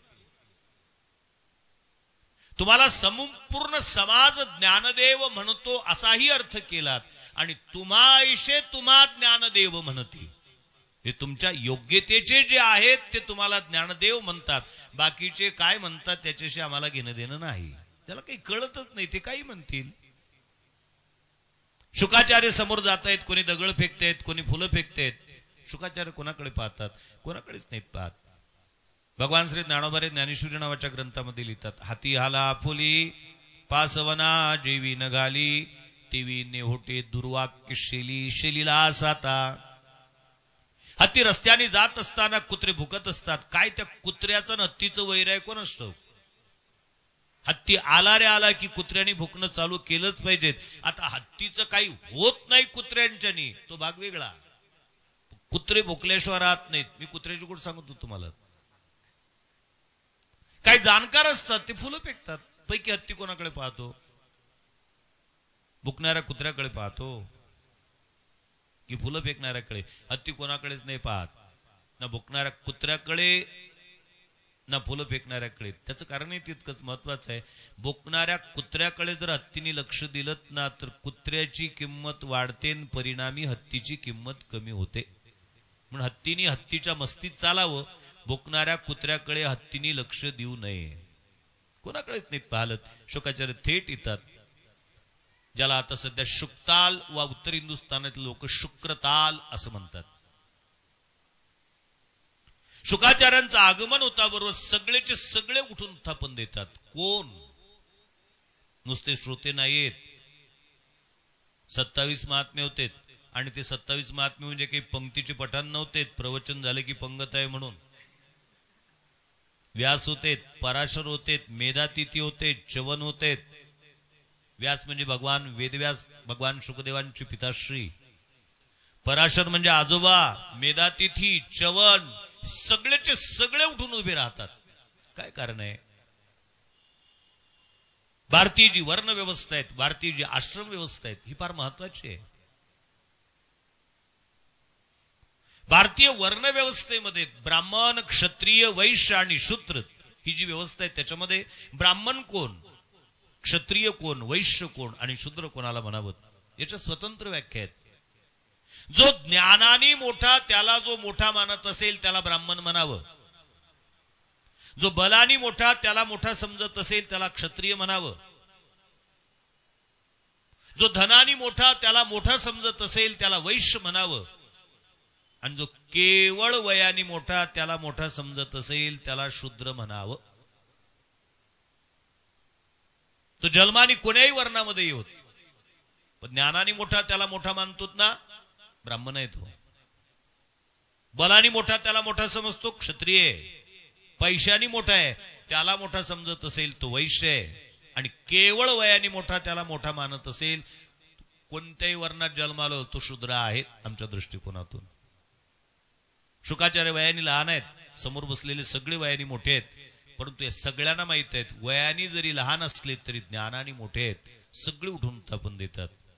राजा परीक्षितीच्या लक्षात आलं, माझ्याकडे आलेली व्यक्ती नाहीये, माझ्याकडे आलेली शक्ती आहे. माझ्याकडे आलेली व्यक्ती नाहीये, माझ्याकडे चालत आलेला माझा हा उद्धार आहे. शुकाचार्य साष्टांग दंडवत शुकाचार्याच्या म्हणजे राजा परीक्षिती साष्टांग दंडवत शुकाचार्याच्या चरणावर घालतो आणि साष्टांग दंडवत घातल्यानंतर भगवान शुकदेव त्याला उचलतात. राजा परीक्षिती भगवान शुकदेवांची स्तुती करतो. महाराज मला माहिती आहे एक गाय धुण्याकरता जेवढा वेळ लागतो तेवढा वेळ सुद्धा तुम्ही गृहस्थाश्रमी माणसाच्या घरामध्ये राहत नाही, आणि असं असताना माझ्या निमंत्रणाशिवाय ज्या अर्थी तुम्ही इथपर्यंत चालत आलेले आहात त्या अर्थी माझा भाग्योदय झालेला आहे. भाग्याचा उदयतेही जोडी संत पाय, माझा भाग्योदय झालाय महाराज, तीळ मात्र शंका नाही. महाराज मला दोन महत्वाच्या गोष्टी तुम्हाला सांगायच्या आहेत आणि दोनच गोष्टी तुम्हाला विचारायच्या आहेत. मला दोन गोष्टी सांगायच्या आहेत. त्याच्यापैकी पहिली गोष्ट, मी जे इथं आलो ते मृत्यूच्या भयाने आलेलो नाही आणि मी जे इथं आलो ते मोक्षाच्या इच्छेनेही आलेलो नाही. या दोन गोष्टी सांगायच्या होत्या. आणि महाराज मला दोन गोष्टी विचारायच्या आहेत. जन्माला आल्यापासून मरेपर्यंत कसं जगावं आणि मरणासन्न अवस्थेला प्राप्त झाल्यानंतर कसं मरावं, या दोन प्रश्नाचे मला तुमच्याकडून उत्तर पाहिजेत. महाराज 60 वर्षाचं वय झालंय माझं आज, आणि या 60 वर्षाच्या वयामध्ये संसारामध्ये उपलब्ध असणारा प्रत्येक भोग मी भोगलेला आहे. एकही भोग असा नाही की जो माझ्या जीवनामध्ये मी भोगलेला नाही. फक्त एकच इच्छा अपूर्ण राहिलेली आहे. मी माझ्या आईच्या उदरात असताना ज्या भगवान श्रीकृष्ण परमात्म्याने माझं संरक्षण केलं त्या भगवान श्रीकृष्ण परमात्म्याचं जीवन चरित्र श्रवण करण्याचा योग माझ्या जीवनामध्ये आला नाही. कृपा करून मला भगवान श्रीकृष्ण परमात्म्याचं जीवन समग्रत्वाने सांगा अशी विनंती आहे राजाची. प्रश्न आहे पहिल्या स्कंदाच्या शेवटच्या अध्यायामध्ये 19व्या, आणि भगवान शुकदेव राजा परीक्षितीला कृष्ण चरित्र सांगतात श्रीमद भागवताच्या 10म स्कंदात. मध्ये जवळपास द्वितीय स्कंदापासून तर 9म स्कंदापर्यंत 8 स्कंद कृष्ण चरित्र सांगितलं नाही. काय कारण आहे? त्याचं कारणच तितकं महत्वाचं आहे. भगवान शुकदेव हे उत्कृष्ट शेतकरी आहेत. हेतुपुरस्सर शब्द प्रयोग करतोय मी. भगवान शुकदेव हे जातिवंत शेतकरी आहेत, आणि जातिवंत शेतकऱ्याचं एक वैशिष्ट्य असतं, त्यावेळेला त्याला एखादं सर्टिफाईड बियाणं शेतीमध्ये पेरायचं असतं ना, त्यावेळेला ते सर्टिफाईड बियाणं शेतीमध्ये पेरण्याच्या अगोदर तो त्या शेतीची पूर्व मशागत तितक्या चांगल्या पद्धतीने करत असतो. आणि भगवान शुकदेव हे उत्कृष्ट शेतकरी म्हटलं त्याचं कारणच एवढं आहे. राजा भगवान शुकदेवांना राजा परीक्षितीच्या अंतःकरण रूपी शेतीमध्ये कृष्ण बीजाचं बीजारोपण करायचं आहे, आणि कृष्ण बीजाचं बीजारोपण करण्याच्या अगोदर त्याच्या अंतःकरण रूपी शेतीची पूर्व मशागत करण्याकरता भगवान शुकदेव 8 स्कंद खर्ची घालतात. शेतकरी होता, पण लक्षात येईल 7 जूनचा पाऊस पडल्यानंतर आपण पेरणी करतो, बरोबर आहे, पण पेरणी 7 जूनच्या पावसानंतर होते, पण एकदम तिफन घेऊन जाता येतं का? त्याची तयारी आहे. जुन्या काळामध्ये गोकुळ म्हणजे गुढीपाडव्याच्या दिवशीपासून मशागतीची सुरुवात व्हायची. नांगरण असेल, वखरणे असेल, ढेकळं फोडणे असेल, खत फेकणे असेल, ज्या काही गोष्टी आहेत त्या गोष्टी अगोदर केल्या जायच्या. तसं भगवान शुकदेवानी द्वितीय स्कंदापासून 9म स्कंदाच्या अंतापर्यंत राजा परीक्षितीच्या अंतःकरण रूपी शेतीची इतकी मशागत केलीत, इतकी मशागत केलीत, इतका सुंदर वापसा आलात, आणि तपासणी केली त्याची. कशा पद्धतीची तपासणी केलीत? माझ्या माहितीप्रमाणे आपण शेतकरी आहोत, आणि त्या शेतकऱ्यात लवकर लक्षात येईल पूर्वीच्या काळी सर्टिफाईड बियाणं नव्हते. ज्यावेळेला सर्टिफाईड बियाणं नव्हते त्यावेळेला त्या शेतातलं पहिल्यांदा मोठं भरदार अशा पद्धतीचं कणीस काढून ठेवलं जायचं, आणि पेरणीच्या काही दिवस अगोदर त्याच्यातले दाणे काढले जायचे, आणि ते दाणे काढले गेल्यानंतर ते मोजून शेतातून माती आणून त्याच्यात थोड्या पाणी टाकून त्याच्यात ते दाणे पेरल्या जायचे, आणि ते दाणे पेरल्या गेल्यानंतर त्याच्यातले किती कोंब उगवलेत हे मोजल्या जायचे. 10 दाणे टाकले असतील त्याच्यातले जर 8 उगवले, किंवा 100 दाणे जर टाकले असतील त्याच्यातले जर 80 दाणे उगवलेत आणि 20 जर उगवले नाहीत तर आपण तयार करून ठेवलेले जे बी आहे हे 20% बाद झालेलं आहे असा त्याचा त्या ठिकाणी अनुमान काढल्या जायचं आणि त्या पद्धतीने बीज सोडल्या जायचं. ही एक परीक्षा होती. तशी भगवान शुकदेव ही परीक्षा नवम स्कंदात करून पाहतात. नवम स्कंदाला नाव आहे ईशानुकथन. ईश नाम परमात्मा, परमात्म्याचं अनुसरण करणारे जे म्हणून चंद्र आणि सूर्यवंशातले पराक्रमी राजे होऊन गेलेत त्यांचं चरित्र संक्षिप्त स्वरूपामध्ये सांगितलं. त्याच्यात चंद्रवंशाचा विस्तार सांगत असताना भगवान श्रीकृष्ण परमात्म्याचं चरित्र अगदी धावत्या वेगाने सांगितलं. राजा ऐक, चंद्रवंशामध्ये जे पराक्रमी राजे झाले त्याच्यापैकी शूरसेन पुत्र वसुदेवजी, वसुदेवाला देवक राज्याची कन्या देवकी देण्यात आली. त्या देवकीचे 6 पुत्र राजा कंसाने मारून टाकले. 7व्यांदा बलराम दादा अवतीर्ण झालेत. 8व्यांदा भगवान श्रीकृष्ण परमात्मा मथुरेत प्रगट झालेत आणि भगवंताच्या इच्छेप्रमाणे वसुदेवजींनी त्यांना नंदराजाच्या घरी नेऊन पोहोचवलं. 11 वर्ष 56 दिवस भगवान गोकुळात राहिले. त्या ठिकाणी अनेक राक्षसांचा नायनाट केला. त्याच्यानंतर नारदाच्या सल्लेवरून अक्रूराच्या सोबत भगवान मथुरेत आलेत. त्याच्यानंतर पहिल्यांदा कंसाच्या पंचमल्लांचं, त्याच्यानंतर अष्टमल्लांचं, त्याच्यानंतर कंसाचा वध केला. उग्रसेनाला गादीवर बसवलं. सांदीपानीच्या गुरुकुलामध्ये विद्याभ्यास करण्याकरता गेले. 14 विद्या 64 कला केवळ 64 दिवसात आत्मसात केल्यात. पुन्हा परत आलेत. 17 वेळा जरासंधाचं आक्रमण परतवलं. 18व्यांदा ज्यावेळा तो कालायवनाला घेऊन आला त्यावेळा भगवान परमात्मा रणछोड दास बनले. त्या ठिकाणी द्वारका नावाची नगरी निर्माण केली. पहिल्यांदा बलराम दादाचा रेवती देवी सोबत, त्याच्यानंतर भगवान श्रीकृष्ण परमात्म्यांनी विदर्भ राजकन्या रुक्मिणी सोबत, त्याच्यानंतर अष्टनायिकांसोबत, त्याच्यानंतर भौमासुराचा वध करून 16,100 कन्यांसोबत विवाह केला. महाभारत युद्धामध्ये अर्जुनाच्या रथावर सारथ्य केलं आणि सरते शेवटी स्वतःच्या कुळाला कळी लावून घेतली आणि कृष्ण अवतार संपला. इतक्या वेगाने कथा सांगितली. राजा परीक्षितीची उत्कंठा अधिक वाढली आणि राजा परीक्षिती भगवान शुकदेवांना सांगतोय, महाराज जी कथा ऐकण्याकरता गेल्या 4 दिवसापासून मी बसलेलो होतो, मांडी सुद्धा मी अजून मोडलेली नाही, मला कृपा करून कृष्ण चरित्र सविस्तर सांगा अशी विनंती करतोय. राजा परीक्षितीची अजूनही परीक्षा पाहतात भगवान शुकदेव आणि राजा परीक्षितीला सांगतात, राजा मला कळतंय 4 दिवस झाले तू एकाच मांडीवर बसलेले आहेत. शास्त्री महाराज मी माफी मागून एक शब्द प्रयोग करेल. भगवान शुकदेवाने राजा परीक्षितीला कथा सांगितली ती सकाळी 11 ते 2 आणि दुपारी 4 ते 6 नव्हती. तो डे नाईटचा सामना होता. का? सांगणाराही समाधीत होता, ऐकणाराही समाधीत होता, त्याच्यामुळे ग्रंथाची भाषा सुद्धा समाधीच होती. ती योग्यता होती. अखंड बोलत होते भगवान शुकदेव आणि राजा परीक्षिती अखंड ऐकत होतात. आता त्या परीक्षितीला भानावर आणण्याच्या दृष्टिकोनातून शुकाचार्य सांगतात, राजा अरे तू मांडी मोडलेली नाही, काही ताण लागली असेल तर पाणी पी, भूक लागली असेल तर जेवण कर, काही आंग टाकायचं असेल थोडा वेळ, पाठ सरकी करायची असेल तर तेही करून घेत.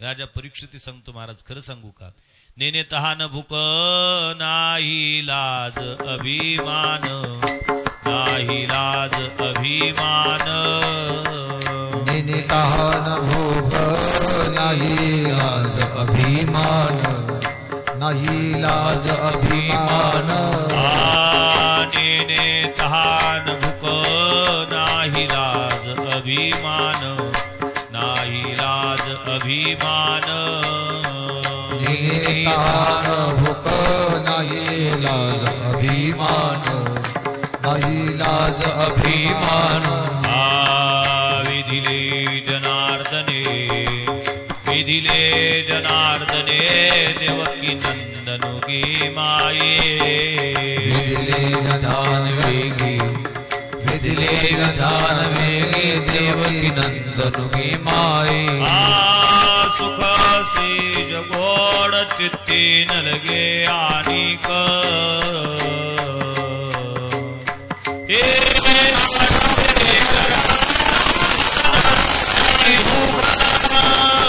नाथवे घरदार पुळाली भूक, सुख से जगोड चित्ती न लगे आनिक,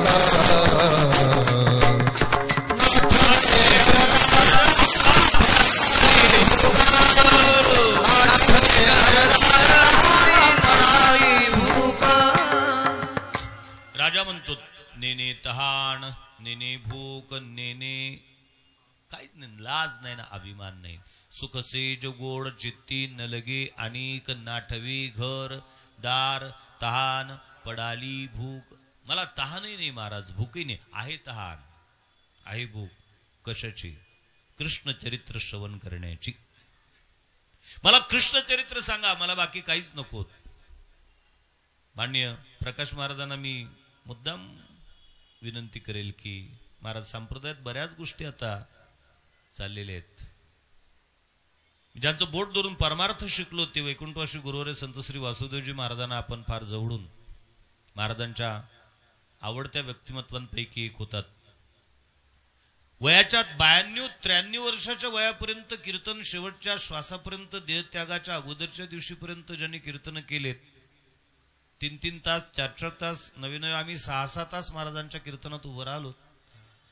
कधी महाराजांनी कीर्तनात पाण्याचा घोट नाही घेतला. 12-12 तास 15-15 तास महाराज पाणी पित नव्हते. आता नवीन फॅशन आली आमच्या वारकरी कीर्तनामध्ये. कीर्तनाच्या कीर्तनकाराच्या पायाजवळ पहिल्यांदा बिस्लरी ठेवावी लागते आणि दर 2 मिनिटाला कीर्तनकार आता पाणी प्यायला लागले. मी तर मागच्या वर्षी पाहिलं, नावासहित सांगायचं काही भीती नाही मला कोणाची. मागच्या वर्षी डोंगरावर माझी कथा होती, काल्याचं कीर्तन होतं. वसंत पंचमी ते द्वादशी, थंडीच्या दिवसात, ते पुणे जिल्ह्यातली थंडी, काल्याचं कीर्तन. दर 2 मिनिटाला ते कीर्तनकार पाणी पित होते आणि अनायसे एक योगायोगाने प्रमाण आलं. त्यांनी प्रमाण देणाऱ्याला धन्यवाद दिले. धन्यवाद महाराज प्रमाण दिल्याबद्दल. मला तहानच लागली होती. असं वाटतं कालांतराने काय थिबकच्या नळ्या टाकाव्यात कीर्तनकाराच्या तोंडात. आता काय नागर ओढावा लागतो त्यांना. काहीतरी मर्यादा सांभाळल्या पाहिजेत आम्ही वारकरी संप्रदायाच्या कीर्तन परंपरेच्या. 4 दिवस बसलेला राजा परीक्षिती म्हणतो नेने तहान नेने भूक. याला 2 तासात 2 बिस्लेऱ्या लागतात. बरं आहे, ठीक आहे, निदान कार्यकर्ते बिस्लेऱ्या आणून देतात, वरून टाकता येतात म्हणून. समजा उद्या जर काही पुन्हा अडचणी आल्या तर त्याची व्यवस्था कोणी करायची? का विठ्ठल विठ्ठलचा गजर घेऊन यांनी जाऊन यायचं? याचा विचार केला पाहिजे. नसेल तुमच्या प्रकृतीला झेपवत 2 तास बोलणं पाण्याशिवाय. मला आता शास्त्री महाराजांनी येता येता विचारलं, महाराज पाण्याची बॉटल घ्यायची का? म्हटलं आता जी टॉकीजला मी प्रवचन दिलेत गजानन महाराज चरित्राचे, 11.5 तास अखंड बोलत होतो बगर पाण्याचा मांडी मोडायचा.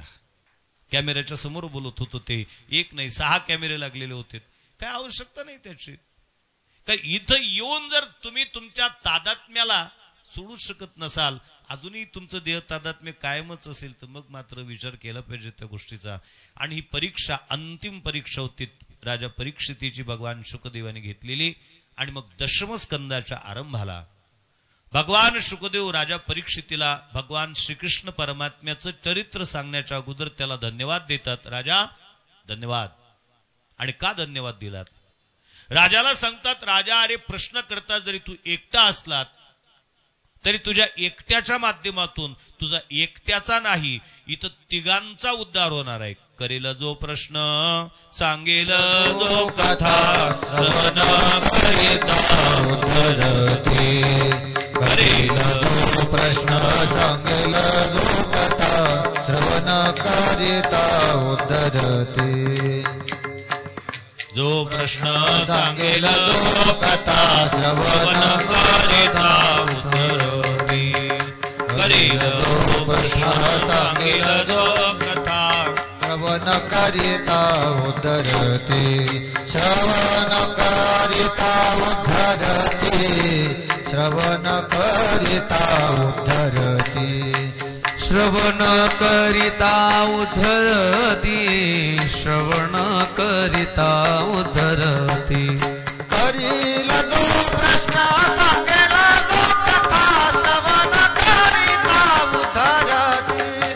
करील जो प्रश्न सांगेल जो कथा श्रवण करिता उद्धरते. करील जो प्रश्न सांगेल जो कथा श्रवण करिता उद्धरते. करील जो प्रश्न सांगेल जो कथा श्रवण करिता उद्धरते. करेल जो प्रश्न सांगेल जो कथा श्रवण करिता उद्धरती. जो प्रश्न करे, जो कथा सांगेल, आणि जो केवळ श्रवण करेल त्या तिघांनाही समानच फल उद्धरती. तिघांनाही समान फल कसं काय? तिघांचे कष्ट सारखे नाहीत, मग तिघांना फल सारखं का? भगवान श्री ज्ञानोबा त्याचं उत्तर देतात ज्ञानेश्वरीमध्ये. समर्थाची पंक्ती भोजने तळिल्या वरिल्या एकची पक्वाने, तेवी श्रवणे अर्थी पठने मोक्षोची लाभे. ज्ञानोबा कल्पना करा, एखादा शहरी भाग आहे आणि त्या शहरी भागामध्ये एखादा सप्ताहाचं आयोजन करण्यात आलेलं आहे. गोरगरिबांकडे पंक्ती आहेत, एक श्रीमंत ग्रस्त होतात आणि तो त्या कार्यकर्त्यांकडे स्वेच्छेने गेला. खाऊ म्हटले, तुमच्या सप्ताहातली एखादी पंगत मला घ्यायची इच्छा आहे, फक्त अट एवढीच आहेत की त्या पंक्तीची जी काही व्यवस्था आहे, त्या पंक्तीत जेवणाकरता जे काही महात्मे असतील त्या महात्म्यांनी माझ्याकडे येऊन जेवण करावं, इच्छा भोजन देईल वाटल्यास. त्यावेळा कार्यकर्ते हुशार होते, त्यांनी सांगितलं महाराज ठीक आहे साहेब, आमची पहिली अट आहे, तुम्ही अट टाकली तशी आम्हाला अट टाकायची. आमचे 50 माणसं आहेत मोजून, 51 येणार नाही. पण त्या 50ही माणसाला तुम्ही एकाच वेळेला जेवण दिलं पाहिजेत, कारण आमचे कार्यक्रम सलग आहेत, हिवरा आश्रमच्या कार्यक्रम पत्रिकेप्रमाणे. त्याच्यात सकाळपासून 7 ते 8, 8 ते 9:30, 9:30 ते 11, 11 ते 2, 7 अखंड असे कार्यक्रम आहेत. 2 ते 5 मध्ये काहीच नाही. सगळ्यांना एकाच वेळेला जेवण दिलं पाहिजेत. आता हा फ्लॅटमध्ये राहणार होता, 2 BHK चा फ्लॅट, 50 लोक एका वेळेला कसे काय जेवता येतील? 5000 माणसाला जीव घालण्याची लायकी आहे, पण 5 माणसं एका वेळेला बसवण्याची व्यवस्था त्याच्याकडे नाही. झाली पंचायत. काय करावं? तो हुशार होतात. त्यांचे महाराज काही चिंता करू नका, 50ही माणसाला मी एकाच वेळेत 11 ते 12 या वेळेत तुम्हाला जीव घालायचा ना, ठीक आहे. तो घरी गेला, ज्या इमारतीमध्ये तो राहत होता त्याचे काही मित्र त्या इमारतीमध्ये राहत होते. पहिल्यांदा फर्स्ट फ्लोर म्हणजे पहिल्या मजल्यावरचा जो काय होता, त्या मित्राला सांगितलं माझ्याकडे उद्या पंगत आहे. म्हटलं मग आमच्याकडे 50 माणसं जेवायला येणार आहेत, पण 50 माणसाची बसायची व्यवस्था आमच्या फ्लॅटमध्ये होऊ शकत नाही, 20 माणसं तुझ्याकडे बसतील, स्वयंपाक आमच्या फ्लॅटमध्ये करूत आम्ही. त्याच्या वरचा जो होता त्याच्याकडे गेला, त्याला सांगितलं की 20 माणसं तुझ्याकडे बसतील आणि 10 माणसं माझ्याकडे. 20 दुनी 40 आणि 10 50. 50 माणसाची व्यवस्था. एकाच वेळेला 11 वाजता तिन्ही फ्लॅटमध्ये लोक जेवायला बसलेत. ज्ञानोबा कल्पना करा, पंगत जर समर्थाच्या घरची असेल ते 3 ठिकाणी नाही 30 ठिकाणी जरी असलीत तरी पंगत जर समर्थाची असेल ना, तर 3ही ठिकाणच्या पंक्तीतले पक्वान्न सारखीच असतील. नाही म्हटले खालचे जे आहेत ते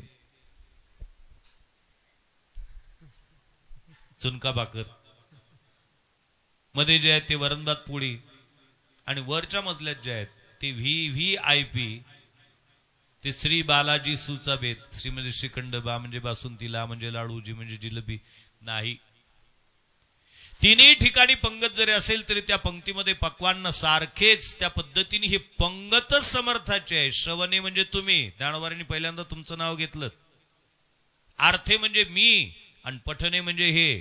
टप्पे 3 आहेत.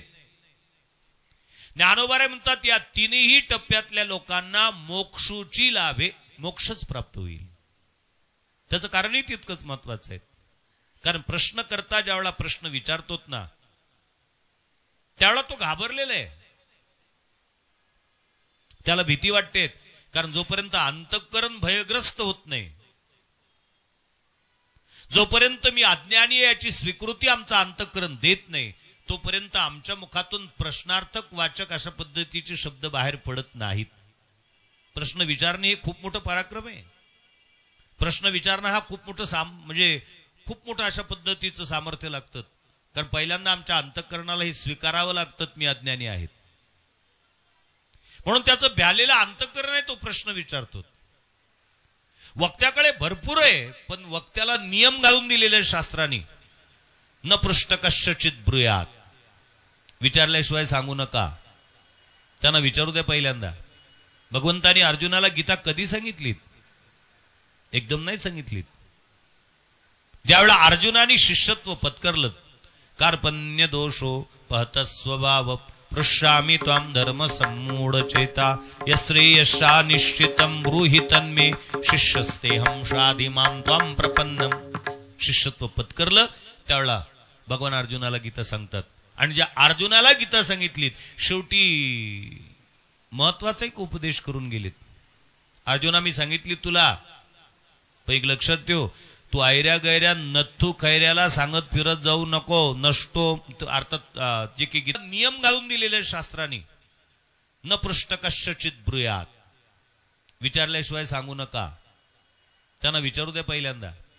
भगवंतानी अर्जुनाला गीता कधी सांगितलीत? एकदम नाही सांगितलीत. ज्यावेळेला अर्जुनाने शिष्यत्व पत्करलं, कार्पण्य दोषो पहत स्वभाव पृष्यामि त्वाम धर्म सम्मूढ चेता यश्रेयशा निश्चितं ब्रूहि तन्मे शिष्यस्तेहं शाधिमां त्वाम प्रपन्नम. शिष्यत्व पत्करलं त्यावेळेला भगवान अर्जुनाला गीता सांगतात. आणि ज्या अर्जुनाला गीता सांगितलीत शेवटी महत्वाचा एक उपदेश करून गेलेत. अर्जुना मी सांगितली तुला, पण एक लक्षात ठेव, तू आयऱ्या गैऱ्या नथू खैऱ्याला सांगत फिरत जाऊ नको, नष्टो अर्थात जे की नियम घालून दिलेले शास्त्राने, न पृष्ठ कश्चित ब्रूयात, विचारल्याशिवाय सांगू नका. त्यांना विचारू द्या पहिल्यांदा. भगवंतानी अर्जुनाला गीता कधी सांगितलीत? एकदम नाही सांगितलीत. ज्यावेळेला अर्जुनाने शिष्यत्व पत्करलं, कार्पण्य दोषो पहत स्वभाव पृष्यामि त्वाम धर्म सम्मूढ चेता यश्रेयशा निश्चितं ब्रूहि तन्मे शिष्यस्तेहं शाधिमां त्वाम प्रपन्नम. शिष्यत्व पत्करलं त्यावेळेला भगवान अर्जुनाला गीता सांगतात. आणि ज्या अर्जुनाला गीता सांगितलीत शेवटी महत्वाचा एक उपदेश करून गेलेत. अर्जुना मी सांगितली तुला, पण एक लक्षात ठेव, तू आयऱ्या गैऱ्या नथू खैऱ्याला सांगत फिरत जाऊ नको, नष्टो अर्थात जे की गीता सांगितली ते कोणाला नको सांगूत, कोणाला सांगितली पाहिजेत याची नियमावली त्या ठिकाणी सांगितलीत. जो गुरुवर्णनाविषयी मुका असेल त्यांना नको सांगूत, अमकाजीला नको सांगूत, टमकाजीला नको सांगूत, त्याची नियमावलीच घालून दिली त्या ठिकाणी. इदंते ना तपस्काय ना भक्ताय कदाचन न चा शुश्रूषवे वाच्यम न च माम योभ्यसूयति. वक्त्या करता नियम आहेत, विचारू द्यात त्यांना. का?